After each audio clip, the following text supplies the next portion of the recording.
Hello, everybody. Welcome to the Squad Room, the podcast devoted to creating and optimizing a healthy and fulfilling life for first responders all around the world.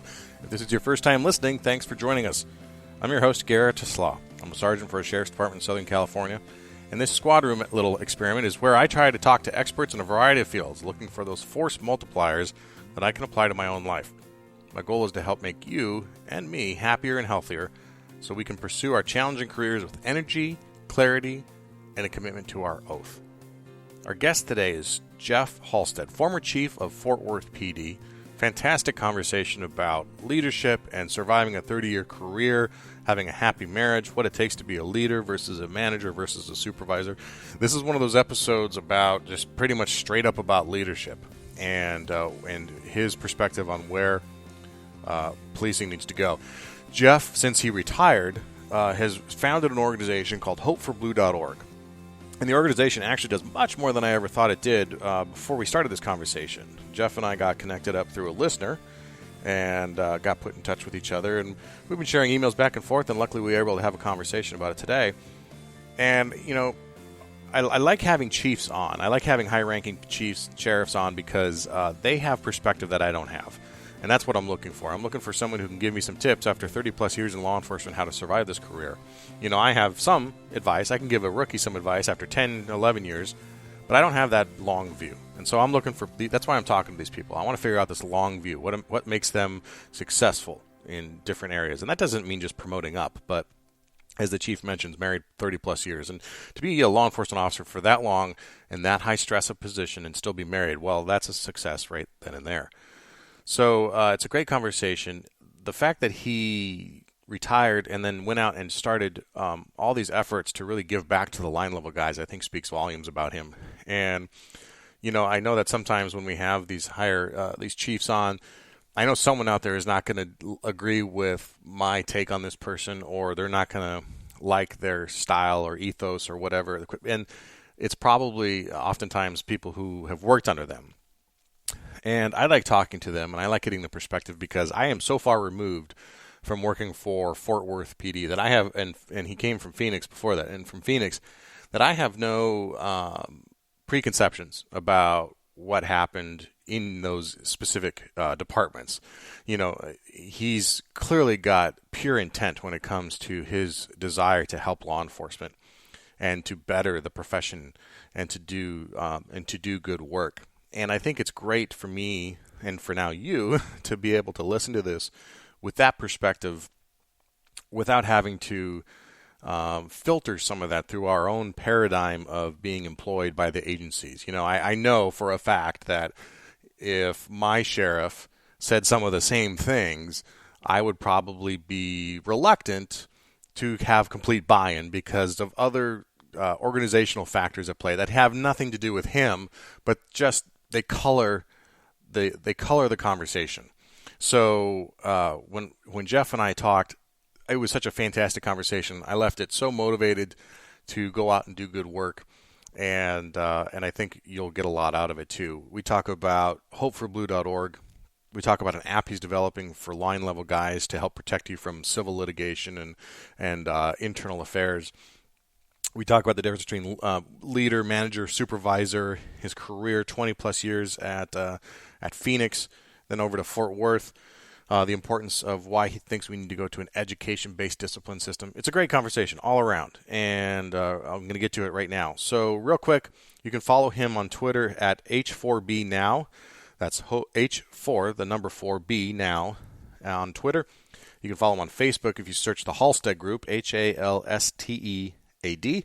And, of course, hopeforblue.org is where you can find him as well. Jeff Halstead, welcome to the Squad Room. Thanks for being with us. Oh, you know what? Thanks for the invitation. It's an honor to be with you.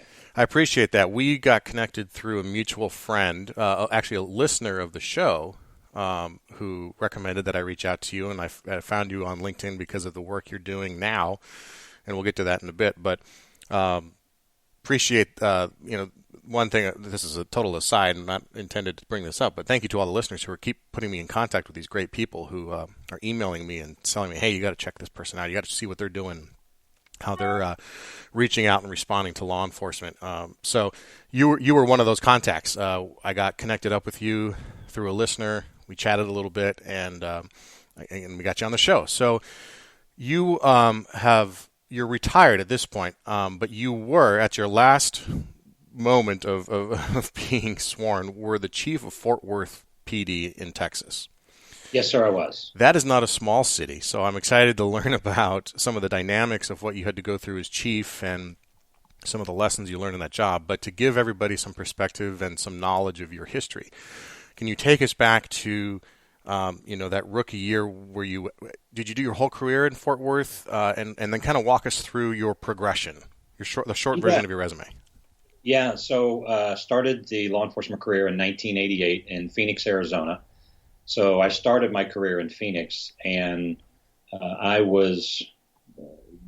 guess you could say I was frustrated as a police patrol officer because I was working for bosses that didn't, at my opinion, didn't have our best interest at heart, meaning advanced training, tactics, techniques, weapons, all that stuff. And I remember sitting down with a lieutenant who went to my church, and he said, listen, if you want to make things better, you got to promote. And I didn't really want to promote because I really wanted to guide my career towards tactical assignments. But I took a promotion test very early in my career, and then got promoted to sergeant in 1993, December of 93. But I loved the job of sergeant so much that I did 7 different jobs in 9 years. From a PIO working directly for the chief to I did your Crime Stoppers types programs, investigations assignment, community relations. I had a blast as a sergeant, and I didn't want to take another test, but I kept getting encouraged to take more tests. So 20 full years with Phoenix PD, retiring as police commander, which is equivalent of like a deputy chief. I think the most fun I had in that job was right before I retired.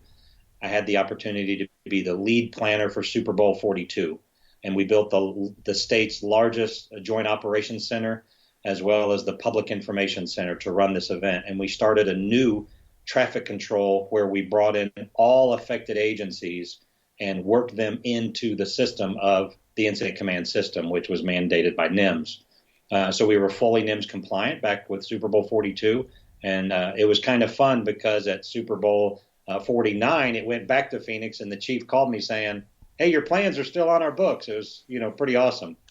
December of 2008, I went and became chief of police for Fort Worth, Texas. I really didn't want to be a chief, but my wife's a native Texan, and I promised her when we got married in 1987 that someday I would try to get a job in Texas. Well, I figure I had amazing 20 years of marriage. If I wanted another amazing years, I should at least try to get a job. Lo and behold, I got the job. So I went from total outsider to an organization that I knew was drastically behind in advanced training as well as tactics, and the organizational component, the policies of the organization needed a lot of updating. So I was thrown into an organization, and I was brought in specifically to be a change agent. And that will age you very quickly if anyone has that desire to go to a new agency and change it from top to bottom. You're going to age yourself extremely quickly and have a lot of stress in your life. But that's the basic nutshell. And then in Fort Worth, I think my proudest moment was I was honored to be the chief when we had the 100-year celebration of the current badge. It has never changed shape, form, or font, or color, or anything for 100 years. So in 2012, we had the 100-year anniversary of what we called the Centennial Badge. And I got to stand on the same exact steps as the chief did 100 years ago at the same exact time and swear in the officers for another 100 years of wearing the same badge. And that's an honor that I just won't get to see any other time in my life. That's fantastic. So, I mean, sergeant after 5 years, that's there's something there. Someone obviously saw something in you, and then you mentioned that you're in Phoenix. And what is it about Phoenix? Because I can think of a good handful of commanders that came from Phoenix that are now chiefs in other agencies. Correct. Even since you left Phoenix, what was it about your system there, your leadership, the city environment? What was it that makes Phoenix so attractive to have other cities pull their chiefs from the command staff there? I think it was the fact that, for over 30 years, they were a CALEA accredited agency, but they also, just because LAPD in the Western United States is literally the trend leader. And Phoenix never really wanted to be an LA junior or compete with LA. We learned a lot of great lessons from LA, but we like to institute the lessons, the Phoenix way. And in Phoenix PD, I can honestly say they have and still have an amazing mentor relationship within the organization. So when you have good leadership and then you're identified as someone that can really bring benefit to the organization and the community, and especially the employees, because even though they've had some rough times in the last 5 years, they still maintain an employee-first concept. If you were a strong leader, then you were directly attached to a mentor who helped you navigate your career so that you could be impactful in many other assignments. And I was forced out of assignments when I was PIO directly for the chief. I came from motors, so I was in traffic enforcement, and the assistant chief over media relations asked me to put into media relations, and I didn't want to do it. I had a dream job, but they saw that I needed some public speaking experience as well as understanding the executive culture so that I could promote again and move forward. So I guess that would be a good explanation. So was there a formal mentorship program? Because, like, for example, my agency is trying to implement that now, and others have struggled with that. And there's a balance between mentorship, which is very important, and you're proof of that, it sounds like, versus the cynical version of that, which might be people accuse it of being like the good old boy system, being Right. cherry picked for promotion and move forward. What was the setup of that mentorship program? I'm very interested in these situations.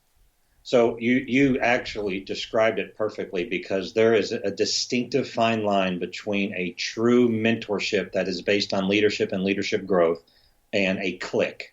And you really have to define, and I always tell people, if you're mentoring someone just like you, that's a clique. If you're mentoring people with absolutely no resemblance of you and you're enabling them to learn from your skill set and your experiences, and they're a totally different leader than you, that's a mentor. So I always try to help my friends that if you want to build a strong mentor program, don't let it be, hey, I'm a former Marine, you're a former Marine, we're both married with 2.2 children, let's be mentors.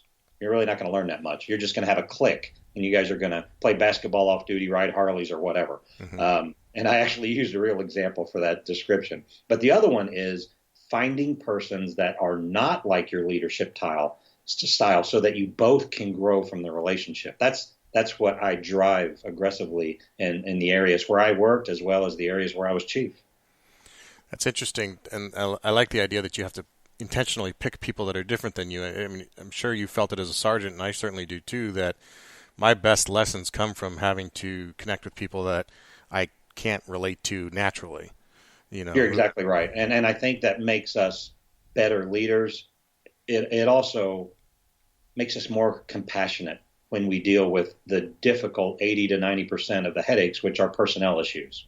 Yes. Well, if we have grown and matured through the experience of so many other leaders that aren't like us, we're going to have compassion and sensitivity where we can deal more effectively with those we lead. So as you moved up, and in fact, this came up in a recent episode when we had a sergeant on from Scottsdale PD, actually a good friend, and who was talking about he's a sergeant too, and the difference between leader versus manager versus supervisor, and how they're distinct responsibilities, and you can do all three at different times or at the same time, or you may not be involved in one of those, or you may misinterpret one for the other. And I'm jumbling it a little bit, but I'm thinking, leader, manager, supervisor. Those are three distinct responsibilities. How do you see? And you may disagree with me too, and that's totally fine. How do you see those things playing out as you progress from a sergeant to a lieutenant to a captain to commander to chief? How does that mix change? That recipe change? So I agree with you 100%, because what you just described is what I term as a transformational leader. And I always relate it to, I never will forget this incident. And the sergeant who was working for me as a lieutenant is now sheriff of Maricopa County back in Phoenix. But on New Year's Eve, we had 3 murder suspects with assault weapons run into a neighborhood at 6:15 in the morning on New Year's Eve. And so when the tactical operation is going and it is a life and death situation, that's leadership. and he was in the mix, he was in the neighborhood, he was going door to door with the TAC team. Then when the situation is resolved and all three are in custody, you turn into a manager where you are now managing the aspects of communication, getting the reports out, making sure that the commendations and the lessons learned was filed appropriately and policies are followed. And then as this incident progresses, you become a supervisor when you have to sit down those persons, such as two of our officers that deployed unauthorized weapons during this large tactical event. We had to be a supervisor, sit them down, and give them counseling on why that is a liability to the organization. So the incident really taps into the aspects of where you need to be a myriad of personalities. And I call that a transformational leader, because dependent upon the crowd you're in, the situation you're faced, or the crisis you're going through, you're going to have to rely on those skill sets multiple times at different times of a day. Yeah, it's one of the most fascinating things I think about being in a position of leadership like a sergeant, that I look at myself more leader and supervisor than manager. I'm given a set of resources. Correct. I can't do much with those resources. I can't add personnel to my squad, and I can't take away personnel, and I can't add their training and tactics to that mix. I have to manage what I've got. So something that I've been thinking a lot about recently is so there's a lot of that about leadership, and of course lead from the front is always that emphasis, and that's what a good leader does. But how did you balance leading from the front versus that mentorship aspect of letting others start to step up and make decisions? And the more I think about it, I don't know if lead from the front is the right way to describe it, but maybe lead from the middle. You're engaged, you're active, but you're not the number one in the stack going in the door. Right. You're third or fourth back. How did you balance that balance between leading and being visible, but letting those other people step up? It's probably the most challenging paradigm facing law enforcement today with the headlines we're facing across the U.S., because it doesn't matter if you're a 10-person agency or an 8,000-person agency. When that headline comes, it's extremely challenging. So with that said, as chief, I faced that a lot, because you were talking about, hey, as you progress in your career, sergeant to lieutenant, captain, commander, assistant chief, how does the myriad of being a leader, manager, and supervisor? Well, when you're a chief, you're an administrator. If any chief says otherwise, then I will show you a budget that's failing or policies that are outdated. When you're a chief, you're an administrator. Physically dropping your ego and your rank, because in Fort Worth, I could do anything I wanted at any time I wanted or create any policy I wanted. It was a very powerful position, but I would be ignorant if I did that, and I would be really foolish if I did that. So when I was faced with an administrative decision, my management side, I would require my staff, regardless of rank, if you see us making a decision or making a consideration that doesn't benefit our mission, pull me aside so I can meet with those most affected by that decision, and I can hear their defense of why we need to not do it. And literally, I made myself get out of the office and go into briefings, roll calls, SWAT debriefs, so I could hear when you're considering a 15% cut in the ammunition budget for your department. It's only $280,000. It may not be a lot. Now you're going to have no advanced sniper training for the next year.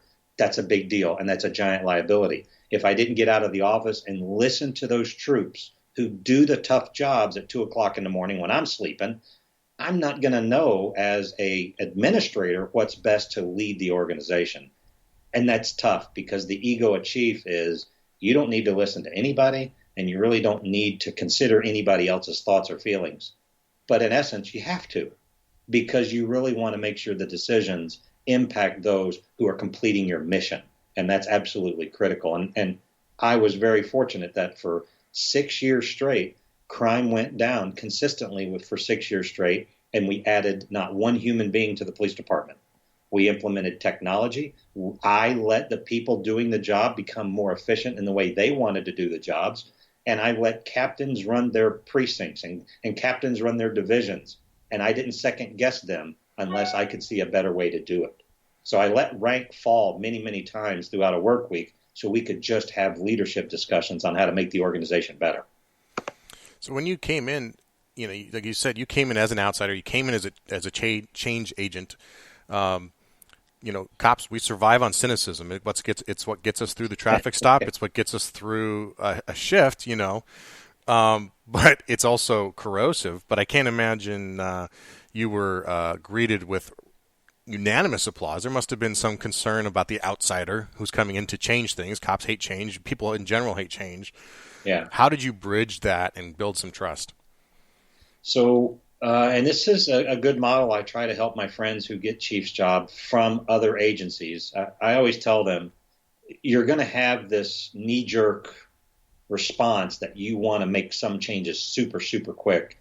And I always tell them, go 100 days. And I actually, when I went to Fort Worth, December 8th of 2008, I made a public statement my very first day that I would make no administrative or organizational changes for 100 days. And then I vowed to the mayor and city manager, I was going to work 100 days straight so I can get in every patrol division, each patrol sector, briefings, traffic, SWAT, gang unit. I wanted to really get a feel for what their culture is like and what's really sensitive to their policing culture, because they had a great community-supported policing model. And I wanted to make sure I can keep all the great things and improve the good things to make them great. So I worked 100 days straight, and then I developed a 5-year strategic plan with all of that input. But I didn't write the plan. I let the employees and the supervisors of sergeants and lieutenants write the plan. And that plan proved to be probably one of the most ingenious things that they did, and I just let them do it because I signed off on it. I wanted to hear where they wanted to take the agency for the next 5 years. And we actually hit 93% of all the items we set forth in our plan, because it wasn't the chief running his plan down their throat. It was them finally having a voice. Now, I had some people that didn't like me. I still have one pending lawsuit because I aggressively held every human being accountable, from my chief of staff all the way to a brand new recruit. Everybody got held to the same accountability platform. So you're going to have people that can't stand you and will resist you and will say extremely negative and mean things about you and your character. Your job is to take them and move on. Your job is not to get into rank pitted battles within the organization. And that sometimes can be tough when you see the personal comments, especially in social media. Good Lord, everything's public now. Mm-hmm. But you really, really have to let it slide off your back. And remember, it's the mission and the employees that is what your focus is. Do you have any personal tools or tricks or routines that you use to, either just to address the day-to-day work and the stress of that work, or to put aside those negative things like that? I mean, some people journal, some people meditate, some people have a focus on physical exercise, some people use the church. What were the things that you used to keep yourself centered? So I made it a point that I maintained an aggressive physical fitness regimen. I had a tactical background in Phoenix. I didn't want to let that go. So I ran with every recruit class. I actually did their graduation run, and I ran them as hard as I possibly could, making many of them probably not like me when they graduated. But I did everything physical before 7 a.m. And then I wanted to make sure that once I got ready for work, I was in work focus. And then I have to balance work with my personal life, because I've been married for almost 30 years, and it's the greatest partnership I could have ever imagined. So I would literally turn my phone off and eliminate all IT on date night.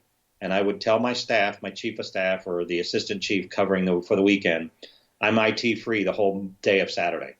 Meaning, you're not going to get me. So do your job, hold your rank, and run whatever happens. I will find out in the next 12 to 14 hours what really happened, and then I will come to the hospital if needed. But you guys do your job. Brief the city manager. Make the notifications. Talk to elected officials. I'm not going to have my phone on for 12 hours because I want to go out to dinner with my wife and enjoy a beautiful day. And I had to bring that balance back in life. Because you will work 24/7 as chief, especially when there's a crisis. And I had many, many of those my first 3 years.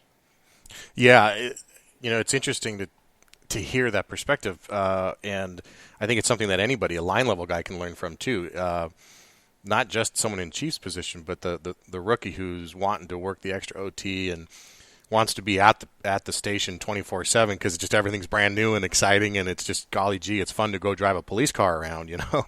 Yeah. But if you're married or if you're in some sort of a relationship, that date night or that time away is really important, and especially with how pervasive our phones are now with instant information to everything. And I think that's one of the key relationship issues is just being able to put that aside, you know. Yeah, it is, and I think in our profession, God, we live at such an aggressive mindset because we have to survive in many of the incidents we face, and we don't know what we're facing on many calls.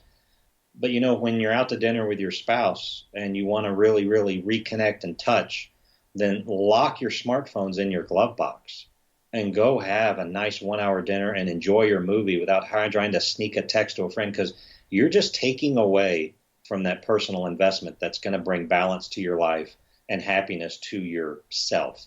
And you really, cops are tough because you can't tell them what to do, but you have to have that balance of both physical wellness, spiritual as well. I prayed a significant amount, as did my wife, but really reconnecting with those who are most special to you.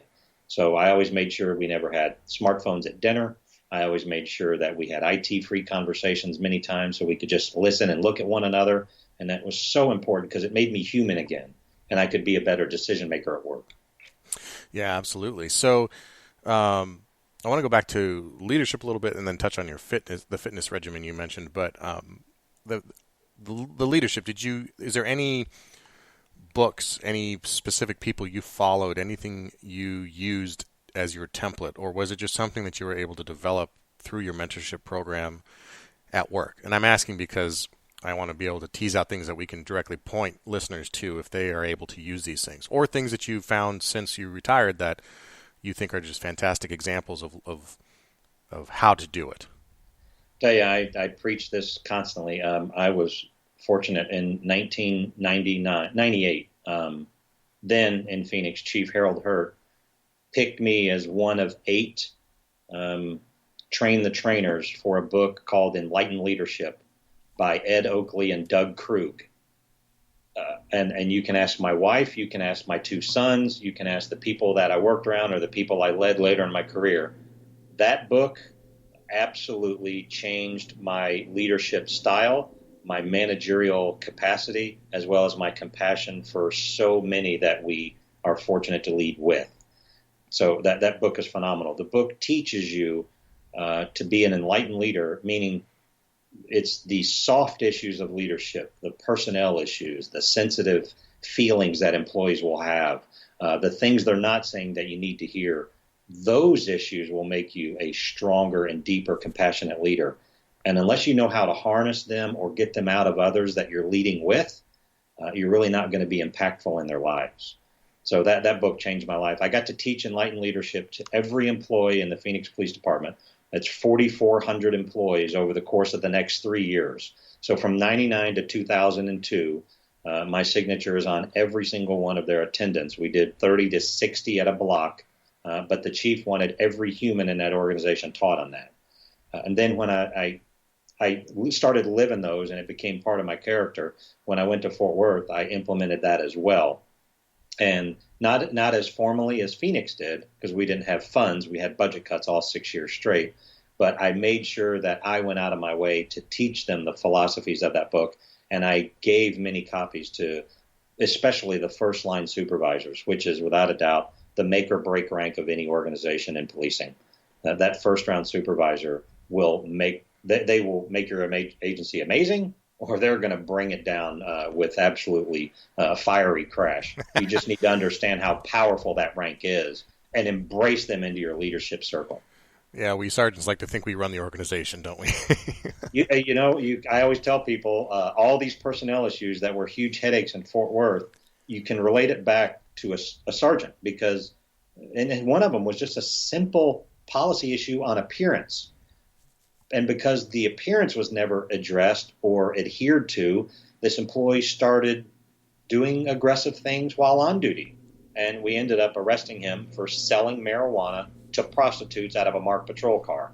And it all went back to no one held him accountable to our tattoo policy or our hair and grooming standards, because they were intimidated by him because he was a large man and he was scary looking. but all because of that, he decided he can get away with anything. And it's just sick how that rolls sometimes. It's interesting you bring that up. I have this theory, and I'm working on it, and this will be the first time I ever talk about it in any sort of public forum, which is pretty public. But it's the idea of broken windows leadership. Everyone's familiar with broken windows policing, and that you got to handle the small things because the small things become big things. But leadership's the same way. And it's not to hold someone to task for every little thing, as in micromanaging, but you got to set that standard, and it's not what you preach; it's what you allow. Right. That's what I have something I've learned is it doesn't matter what you preach and what you talk about in briefing. It's what you allow people to get away with, right. Or how much you allow them to push that envelope past what the norm is and past what everyone else is allowed to do. So, yep. Sounds like a great book. I'll have to look into it.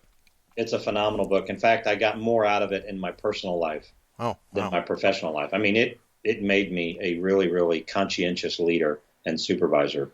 That's fantastic. In my personal life, just the amazing communication techniques they have, both chapters, 6, 7, 8, they're just amazing. And it's an easy read. Mm-hmm. It's probably less than 3/4 of an inch thick, but what a powerful book. I'll check it out. I remember when I got promoted, and I got all sorts of people pulling me aside to give me advice, and the advice I always got was just take care of your people. Yeah. But they didn't expand on that. It was just one sentence, take care of your people. Well, what does that mean? That can mean so many different things. Right. And I think that going back to what we were just talking about with, this leadership issue and broken windows leadership, it's you take care of them by making sure that they stay within the parameters of the job. And that's actually, you're doing them a huge favor when you do that. And then you got to go out and, of course, make sure you pay attention to those little things, like it sounds like this book covers of their personal ethos and the belief and why they're coming to work, and realizing that what they're doing is really important. I think that's a big issue. Is sergeants we have the ability to point out to a line officer what great work they just did on something. It's a routine call, or they got a domestic suspect in the back of the car, but pointing out the bigger picture to that, you got them away from the abuse, even just for the night. She might piss backward in court, but for one night she's not going to get beat. Or, the misdemeanor drunk driving offense. Well, that's a lot of paperwork and it's a lot of time. And maybe it's not the big felony arrest that you're out there gunning for as a rookie, but you might have just saved someone from getting plowed through in a red light. Right. So how you can't quantify that in terms of the impact you're having on your community. And It's a great opportunity to be able to sit down with these guys and go, no, look at it from my perspective. You probably just saved somebody's life, right. and so that's been a lot of fun for me as well. There's a lot of not division, but there's so much space between the line level officer and the chief. There's so many ranks. Each rank has their own paradigm through which they function. Sometimes they conflict. Hopefully they're all in alignment. But there's just a natural tendency to be distant, and it's just the nature of the job, nature of a paramilitary organization. My wife goes to work and she works at a high-tech company where everyone's got cubicles, and the CEO is a cubicle over, and it's this big open environment, and they're all, they all have titles, but they don't really mean anything, and everybody gets to participate in this thing. And we don't have that opportunity for a reason, because we're paramilitary and we need to be, but it creates a lot of space. I thought it'd be interesting to ask you, what do you want as a chief, if you put your chief hat on, what do you want the line level officers to know about what it's like to be the chief, or what you see the line level guys as from the chief's perspective? We did something, probably my second year as chief. I could see there was a growing disconnect between my office and very young officers, less than 3 years. So I brought in, no one really knew this, but it's not a big secret. I brought in the head of personnel, a young lady, and I told her, I said, hey, Christy, here's the deal. The next time we have an injured officer who returns to work, instead of having sitting on their sector desk answering phones, send them up to my office, and I want them to work with me while they're rehabbing and getting back to being healthy. So most of them are in plain clothes, and I would literally have some of them drive me around to meetings. And it was just, I wanted to get to know them. I wanted them to see how freaking busy I was so that they can't say, oh, he's probably, left early to play golf. Nope, I definitely didn't do that. And then just having about 2 or 3 of those come up for a week and be my shadow and see the volume of crap I had to deal with, I'm telling you, this new generation has the ability to talk with thousands of people in a day in their new social media formats. And 2 or 3 of those, and I became a new king for a lot of these young officers because, God, this guy works all the time and he's going here and going there, and he defended us at this public meeting, and that really ended up being a great benefit to us. But I always say, the larger the organization, the wider the disconnect. It's just the mere nature of this giant organizational pyramid you have built. But pull yourself out, and if you can't pull yourself out of the office, then bring up some volunteers so you can get to know them just for a day. And it really, let's take Chicago PD, absolutely fractured organization. I've been trying to help some of their leaders through email and through tech advances. They are broken. But even if the superintendent just brought up an officer for 2 hours during their probationary year, and he could do 2 a week or whatever, he would start having amazing connections at different levels. A probationary sergeant come up for a couple hours and have a coffee and just talk. Not only would they see this man is real human, but he has an amazingly difficult job, but I think connections would be made, and people would start having conversations that, hey, our bosses aren't as big as jerks as we thought. Here's one that is your listeners, and I hope somebody can listen and maybe talk to me in more detail. What's really, really broken in policing, and I'm waiting for the time to write a book about this, our discipline system is the worst process I have ever seen in any public or private sector. And I'm just going to give you a quick shade of why it's so bad. There's not one study, not one research group, not one professor or researchers that can prove that taking pay out of an officer's check is beneficial to learning and improving professionalism. But what do we do when we have an extremely serious violation of policy, but it doesn't meet termination? We take them 40 hours, no pay, 2 weeks, no pay. And what does that create? A pissed off, now broke employee who's coming back to work with an edge. And I think we in policing should eliminate every punitive discipline process and model, and we should implement an education-based model that goes much further than LA counties, because I implemented a similar one in Fort Worth, but eliminate every capacity to take money out of their check, because they got to provide for their families. And the more serious the violation, just simply put a color-coded discipline notice in their file. And what it means is, hey, you've got a supervisor can sit down. So your squad, you could sit down as a sergeant and you see Officer Thompson has 2 yellow violations in the last year. And you're like, hey, listen, these are very minor. But if you have another one of these minor ones, I'm going to give you an orange.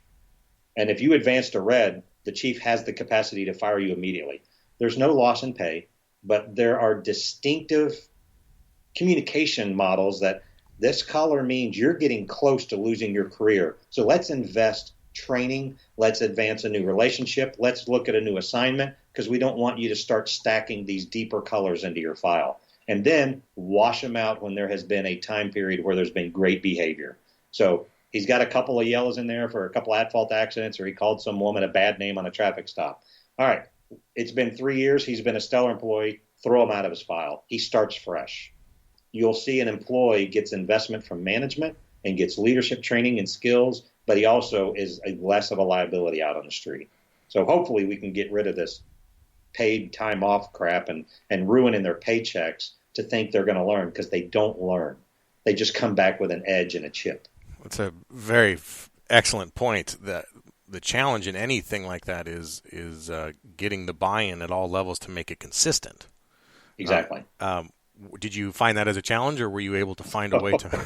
Because, and this is something that I beat my head against the wall with government work and public service. But my expectation of my group is different than my partner squad, my partner sergeant, yes, on night shift. And it's not not necessarily a bad or good thing, but again, it's what you allow, not what you preach. And we all know policy, we all understand policy, but if you hold everybody and yourself to a high expectation, but then Squad Z is, kind of off on their own program, and the sergeant wants to be a nice guy, and he doesn't want to offend people, and he wants to be liked, so he's not implementing some discipline issues. I mean, that's where it becomes real messy. How did you resolve that?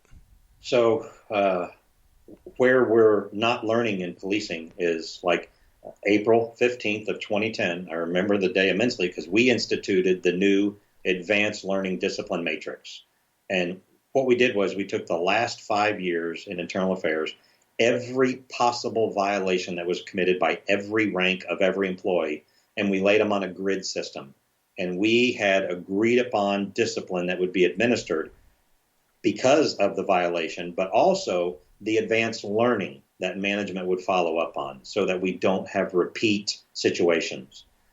But because it was policy, there was sergeants and lieutenants who said, screw the chief's policy.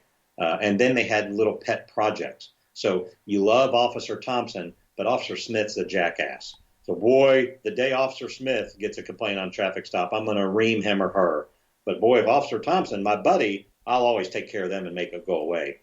I always try to educate chiefs. The only way we're going to fix this is to bring a non-punitive learning module to address misconduct and put it in an employment contract. That way, if the supervisor violates the contract, that's serious. That's extremely serious. And then every employee has rights within that contract, so they know a supervisor can't target them as a project for discipline. That they have to adhere to the contract. But you can't bring your current discipline process in your policy section, which may be 14 pages, and put it in a contract.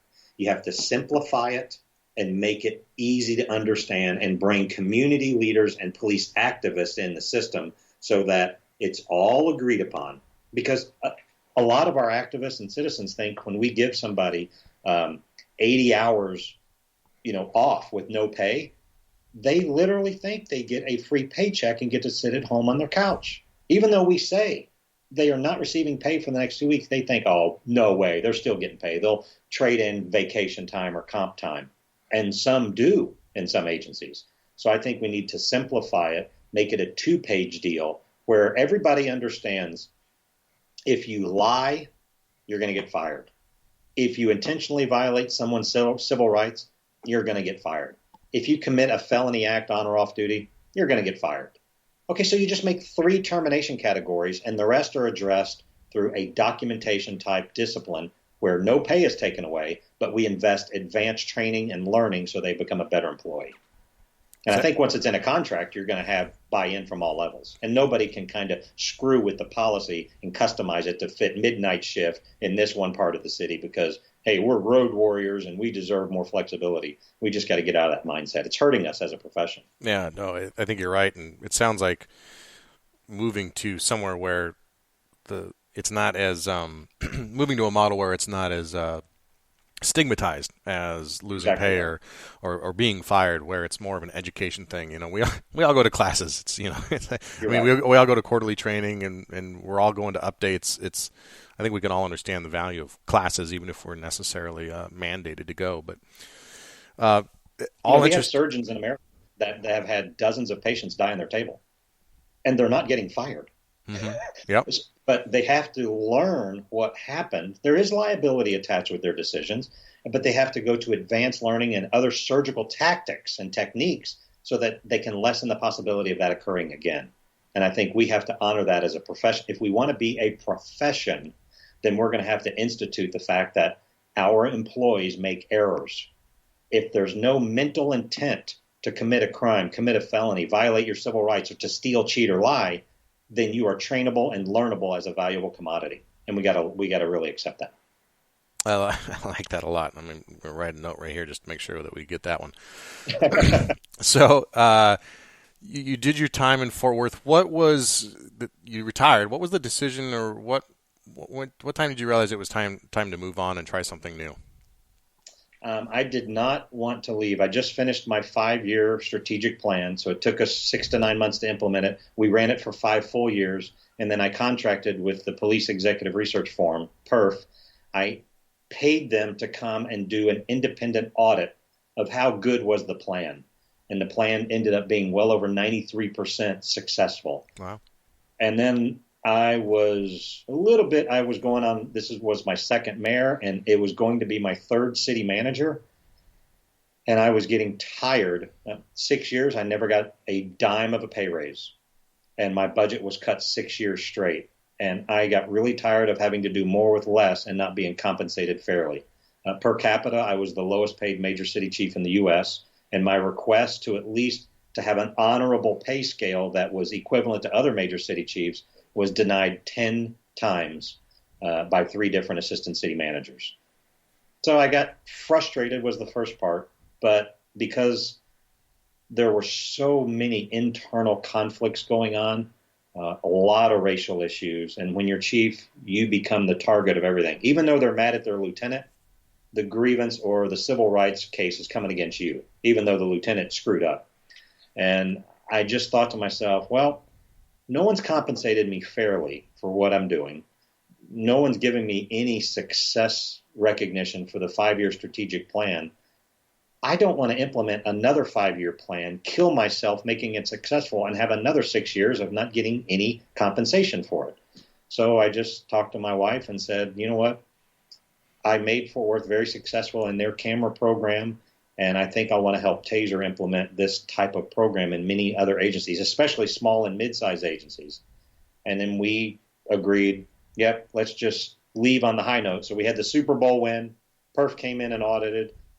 I just did not want to go through another 3 to 5 years. Even though I wasn't ready to quit per se, it enabled me to really look at some pet projects that I really wanted to get done. One was the nonprofit. The other one was a free app for police officers that is done next week and will be in iTunes and Google Play in late May of this year.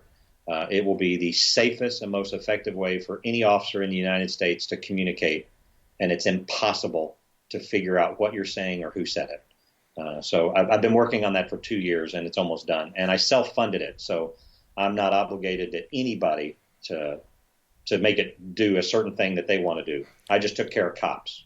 So like an encrypted text messaging system? Or So I took the benefits of, I personally, and I can prove this, social media is killing this country because let's say you wanted to post on Facebook something you experienced during your shift that you saw and you think is wrong, and you posted it, and you posted your attitude, your feeling, or opinion. But your local news station thought it was offensive by some word you used, or you used the word thug, and now they make it a story, and now you get fired. And all you were doing was posting a feeling, thought, or opinion. Very professionally worded, but they're still targeting us. Mm-hmm. So, yes, I took the social benefits of Facebook, Twitter, Instagram, and Snapchat, and I took the services we love as people, but I made the services deliverable in 3 levels of encryption for officers to use for free all across the United States. Wow. Are you able to share the name of this yet, or are you waiting to release it? It's going to be called Blue. That's it. Just Blue. Blue stands for Backing Law Enforcement Unites Everyone. What this platform does is we want to build a piece of technology that supports cops, because I know when we support law enforcement, we have a safer city, a better community, and really an unbelievable relationship that officer needs to be successful. Mm-hmm. We got to stop this fractioning and division of support within America for the American law enforcement officer. And this app is going to give us the platform, because now you can build unlimited encrypted networks on this free app. You can do one-touch communication to every person you supervise and share with them the most sensitive information you want to share, and none of that will go public. And nobody can find it. Your chief can't find it, a reporter can't find it, an attorney can't find it, because I've encrypted your identity as well. Wow, that's a fascinating concept. I look forward to downloading that and I learned it from it. doing organized crime investigations. And just so everybody knows, they always say to me, yeah, but what if the bad guys get it? The bad guys have had this for over a decade in the dark web because I used to investigate them when I had the States Fusion Center in Phoenix. I did the counterterrorism unit. They've been doing this for years, but we need the ability to share extremely private and sensitive matters that are already public records. So you could literally send out the name and booking photo of a person wanted for 3 violent child molestations in your beat, and you can send it through the app. And it's not like email where a reporter can get your email. It's impossible for them to get this communication. And then what's beautiful is the minute that's done and that person's in custody, when you swipe and delete that network, it reaches out to everyone's phone and pulls your communication back. Oh, wow. Yeah, I could see that immediately being helpful. We just last week were looking for someone, and we're not issued smartphones. The sergeants are, I guess, but line level guys aren't, and we're looking for somebody, and not all of us are familiar with who this person is. And a enterprising deputy at the station sent the photo and name and address to everybody's personal cell phones. Yeah, and it's come up before, and it came up during this. It's like it's incredibly useful, and it's very great to have, but that can potentially make your cell phone discoverable. Right. And, so what we did on the app was, and it took me many, many years, and it's extremely expensive to finalize the programming and the technology. You cannot download the app on a governmental device because it is inherently a public records vehicle. So it has to be a personally owned phone. But the beauty is, so when you get the app for free, no human being can find you. I can't even find you. You simply send encrypted text messages to different people you want to bring into your worlds, and you start building the networks as you see fit. You may want to build a sergeant's network where you communicate advanced training or life-saving techniques or whatever. Or you can have friends and family where you talk about very personal matters. And since it's on your personal device, if a reporter or an attorney came to me as owner of the app and said, hey, I want all of this sergeant's communication, and I'll be like, that sergeant doesn't exist. He doesn't have the app because your identity is encrypted. I don't even know you have it, and I don't want to know you have it. I just want to give you a vehicle that you can share extremely protected, already existing public record, but the media has no right to that information at that time. But you got to do your job efficiently and effectively, and we want to give it to you for free. Oh, wow. That sounds like a really great idea. So wait. Taking too long, but it's getting there. Yeah, and we'll make sure that our listeners stay posted on when it's available. So the other thing you mentioned is you're a nonprofit, hopeforblue.org. You've got all these other things going on. You've got your consulting business. You mentioned that you're working with Taser and training there. You've got this app that I didn't even know about until we were just now. Hope for Blue. There's something else you're taking on, but tell people about it and what your mission is with that. Because I think that's really why we got connected in the first place was through one of the connections at Taser who said, you got to see what he's really out there in his mission for law enforcement is. So tell us about Hope for Blue. Well, very, very special program. I can say that starting, growing, and making a nonprofit extremely visible to the people they need to serve is 10 times tougher than planning a Super Bowl. So wow. I'll never do it again, but it's very, very worthwhile. So the 4 in Hope for Blue, so it's number 4, Hope for Blue.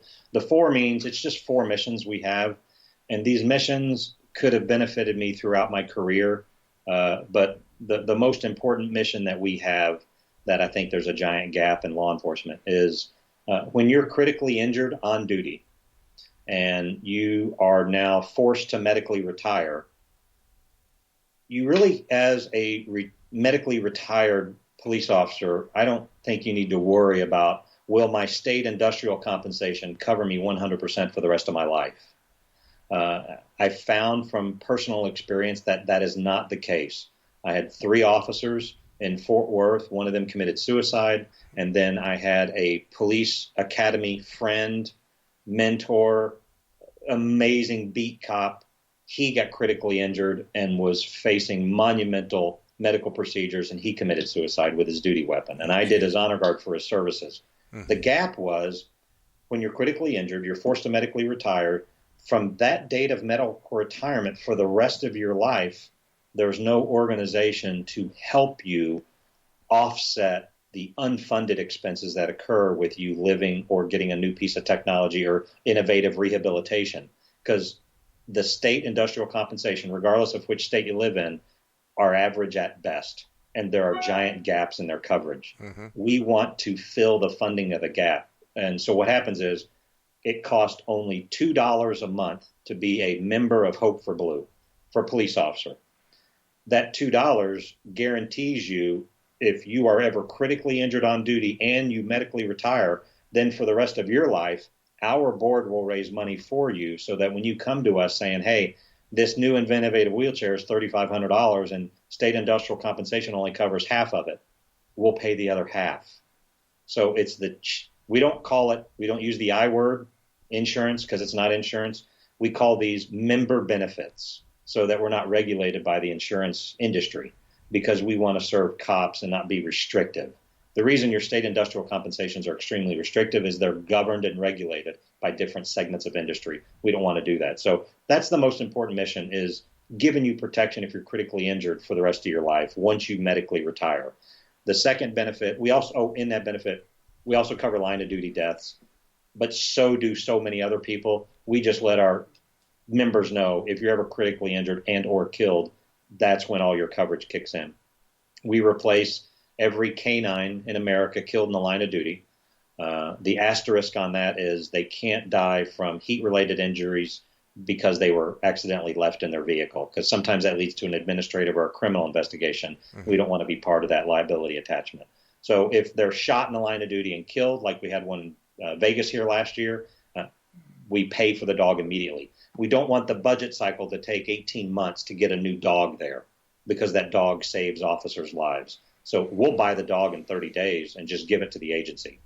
Agency's got to train it, but we give them the funds that they can buy whatever dog they want. Usually the Belgian Malinois is what they use. And then the other two, and these are the criticisms of our profession, and I actually took it from very vocal people who hate law enforcement. We don't train our officers enough in the tactics or the topics they need to survive, and we don't give them the right equipment or new innovative technology to make them more efficient or safer in their deployment. So missions 3 and 4 are, we give free training to our members. So the only caveat is your agency has to have 20% membership. So like with Phoenix, there are 3,000 members. If 600 members are on Hope for Blue, then I ask the union president, what training does your members want? Or I do a survey on like a SurveyMonkey website, and that they say, hey, we want close quarter combat or handgun training. Then I hire the contractors, they give me the facility, and I put on the training for free, and it's free for you as a Hope for Blue member. And then the other one is getting free equipment and technology. The only equipment we do not buy are guns, ammunition, and vehicles, only because of the secondary liability that's attached with that. Mm-hmm. I have purchased Taser X2 weapons for many officers in very, very small departments who have no Taser devices. So we donate those weapons directly to the city council or the chief of police. All they have to do is sign a release of liability form. It's a standard one-page form. But those 4 missions, I think, is what's missing in citizens getting behind officers. So what has advanced in the last 11 months since we kicked this off, really it's almost been a year. March 30th, it'll be a year, was we've now amended the policy so that any citizen can sponsor any officer. So if your parents are still alive and one of them wants to sponsor you, they literally sign up for $2 a month. And the reason I have to have the $2 a month instead of $24 per year is because I have to prove to the board in every 30-day cycle who is a member in case they're T-boned by a drunk and they get a broken neck. I got to prove to them, and I don't want that gap that, oh, well, Uncle Ben never signed, Tom back up to be a member again, so his benefits expired. Mm-hmm. I just don't want that to happen. So that's why we do the $2 a month. And it's very, very easy to do. But we allow any citizen to sponsor any officer. In the miscellaneous section, they put in there a tribute or honor donation, and they just put the name and agency. They're covered in all aspects of benefits, and it's only $2 a month. And now we're really advancing because a mega church in San Antonio, this is Oak Hills Baptist Church, which was one of the starting churches for Max Lucado. He's a Christian author, and the senior pastor's name is Randy Frazee. Randy heard about me. I flew out there to meet with him. He has 15,000 members in his church. He wants to adopt the entire San Antonio Police Department. Wow. So all 4,000 plus officers were going to get adopted in one weekend in July. So every single human on that department is going to be adopted by a church member. And if the officer wants to make a connection, that's awesome. If the officer doesn't want any connection whatsoever, that's still awesome because they're covered by a member of one of their local churches. I think that's going to be our success platform moving forward. Like your buddy in Scottsdale, this is kind of cool. His chief, Alan Rodbell, and his president of their union I'm working with, the entire company of Taser wants to adopt every employee of Scottsdale PD. And we're in the process of getting that done. So your friend who's a sergeant is going to be sponsored by an employee of Taser. They just want to do everything they can so that they get benefits. Should they ever get critically injured or need equipment, then I can step up and rally the board and get them some good stuff. What a beautiful idea. Hey, well, thanks. It's just so hard. Cops, we are the most suspicious people in the world. Yeah, absolutely. I tell cops it's only $2 a month. I get some dirty looks because they're like, well, what does it really do? Yeah. Or, is it $2 for each benefit? Or they just, no, it's 7 cents a day, and I'll cover you if you're critically injured for the rest of your life. My board wants to work and serve cops, but they just have to be a member per se, and that's the lowest rate we could come to that made sense to us. Also, in Hope for Blue, no human being gets a salary. We don't have any paid people that serve in this capacity.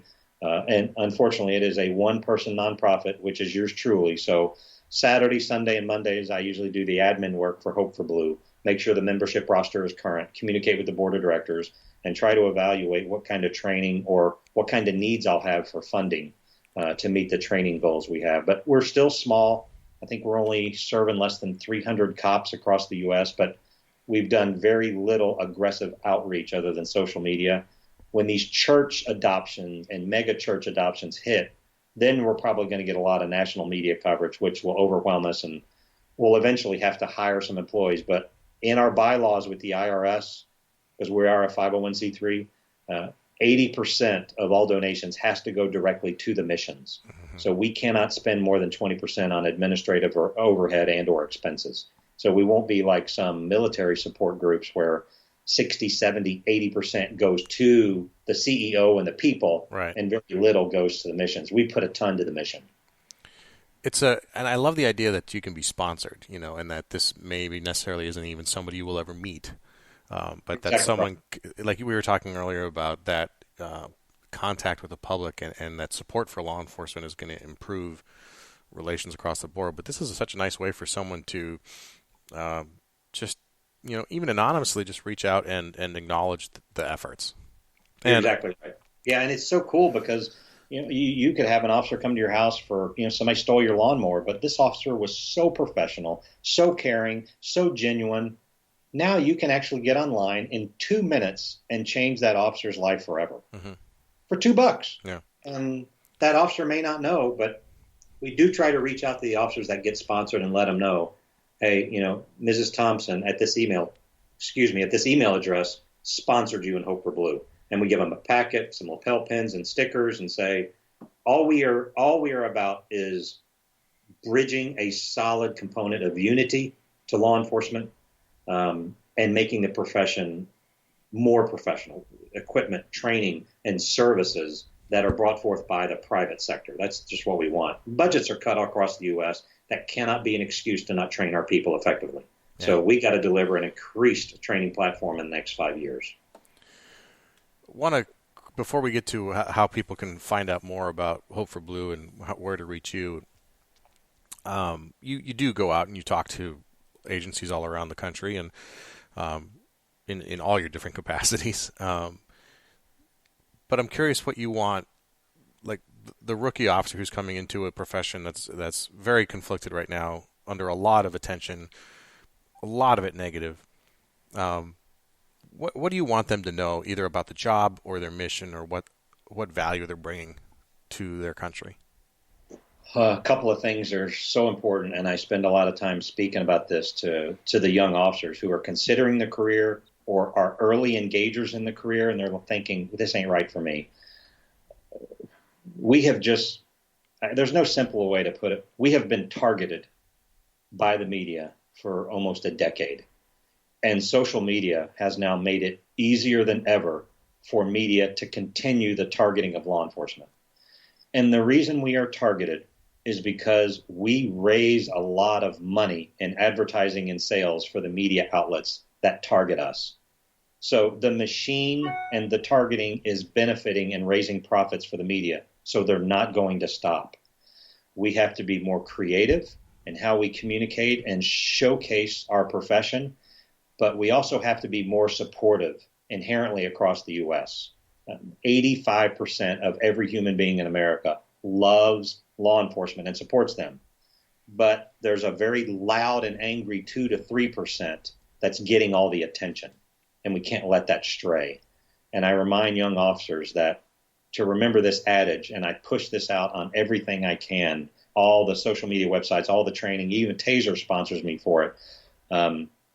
We are the greatest at completing an unpredictable mission. Every day when that officer goes 10-8, there's no other profession in the world, minus the military and global conflict, where they have no idea what they're going to face that day. And we're the greatest at completing that unpredictable mission. There's no other human being that can criticize the manner in which we complete our duties day in and day out. And yes, there are negative police stories. It is 0.0002% of really everything we encompass as a profession. Yet it receives all the attention of everybody's ideology of what policing is really all about. So I would stress those two things. One, the media will continue to target you. So let's get smarter in how we communicate, which is why I built the app. Let's build our own infrastructure of how we want to communicate immediately and effectively to our brothers and sisters in the profession, because we can't do it on social media. We're targeted and criticized the day we do it. And then remember, the people you come into contact with absolutely love and adore you. But there's a 5 to 10% group that, they can't stand you because you're going to impede their criminality and the way that they make money in their criminal lifestyle, and be trained and be equipped to deal with that threat effectively and survive the headline. That would be my push. Fantastic. So, Jeff, I appreciate all your time. Some fantastic topics, and I really liked your insight on a lot of different topics here. I mean, manager, leader, supervisor, and your commitment to the profession is really something that as someone who's currently, I mean, you're still in it, but I mean, as someone who's still strapping a gun belt and a vest on every day, I thank you for still being with us in the fight to do the people's work and to protect, the rights of all of the citizens, all the beautiful work that gets done every day. Yeah. It gets done because of people in leadership positions like yourself who see it that way. And, thanks. That means a lot. And I'm more like I'm now the assistant coach on the sideline helping you all win the game. So I may not be the quarterback anymore or the kicker, but I'm still engaged deeply in the team concept to make y'all successful. Well, I think sometimes that can be a more effective position than the formal leader itself often. You have the ability nowadays to reach not just Fort Worth or not just Phoenix PD, but officers all around the country and officers of any rank around the country. And now, even on this podcast or on other social medias, this podcast is downloaded in 90 countries. So you're reaching out today to talk to people who have never set foot in the U.S. even, who share that same struggle we do, but are doing it in Australia or England or all these other countries that we get their downloads from. So appreciate your time today. Where do you want to direct people to find out more about Hope for Blue and about you yourself? Oh, great. So the profession of policing and a lot of tech topics, managerial leadership, and really policing topics in general. I institute a feed every morning, and the Facebook page is called the Halstead Group. So just Google the Halstead Group, Halstead. Just Google the Halstead Group. You'll find my Facebook page. I personally update all those stories, and I don't push an agenda. I don't want you to buy anything or subscribe to anything. I just share knowledge and information to make you a better informed supporter, a better informed operator within a specific function, or a better informed leader. And then for the nonprofit, we have our Facebook page, Hope for Blue. So you can just Hope 4 Blue, or you can go to our website at hopeforblue.org. And then our Twitter account is at H4BNow. I actually employ, with personal money, a social media marketing team, and we put new headlines on Hope for Blue. Hope for Blue is about the hooray and hallelujah of law enforcement. We only post positive stories, great stories in policing, heart-touching stories about the men and women of the profession. We do not give any kind of tribute to anyone that hates this profession or despises the men and women that serve with valor. So we are all about our family of blue. And then, as you'll see, and the reason those Facebook pages are important, because in late May, when the app comes out on iTunes stores and Google Play, it is totally free, and they're going to be able to find out that information on both of those Facebook pages. And we'll make sure that we link to all of those in our show notes, too, for everybody. If they want to go to thesquadroom.net for the episode notes on this one, they can find you if they're driving around right now and they can't remember it later. Go to our website, thesquadroom.net, and you can find all the tags for this. We'll share a link for the Enlightened Leadership book and all the stuff that you're doing right now. Jeff, thank you so much for being with us. Fantastic conversation. Really enjoyed it. And hopefully one of these days we can meet in person so I can shake your hand and carry this on. No, I'll definitely come out your way. I'm out in California at least 6 times a year, so the next time I get in the region, I'm going to reach out to you on email and try to get a hold of you. I look forward to it. Thanks for being with us. All right, have a great day. All right, thanks for listening to The Squad Room. If you like what you heard today, if you got something out of this conversation, please consider leaving a review on iTunes. Yes, I'm begging, I'm pleading. I read each and every one of them, and it really helps spread the word about the show. And, of course, it boosts my incredibly sensitive ego. If you heard something today that you know a friend or a loved one needs to hear, please tell them about the show. Grab their phone from them, download it to their app. You can send them a link to thesquadroom.net, and you can even email this episode directly to someone from our website. To keep up to date with the show, again, you can text the Squad Room, all one word, to 44222 to get signed up for our mailing list. You can also follow me on Instagram and Twitter at the Squad Room or on Facebook. Our job is tougher than anything that can be put into a few words or covered in one podcast here. But if you want to reach out, start a conversation, or ask a question, you can reach me at Garrett, 2 R's, 2 T's, at thesquadroom.net. Lastly, I want to tell you that this episode is brought to you by Audible.com. With over 180,000 titles in their inventory, Audible has hundreds of audiobooks that apply to us. If it's a slow shift or a long commute, audiobooks are a great way to continue your education after you've listened to each and every episode of The Squad Room, of course. To get a free 30-day trial and free audiobook of your choice, go to audibletrial.com/thesquadroom to sign up. Until next time, take care of each other and stay safe.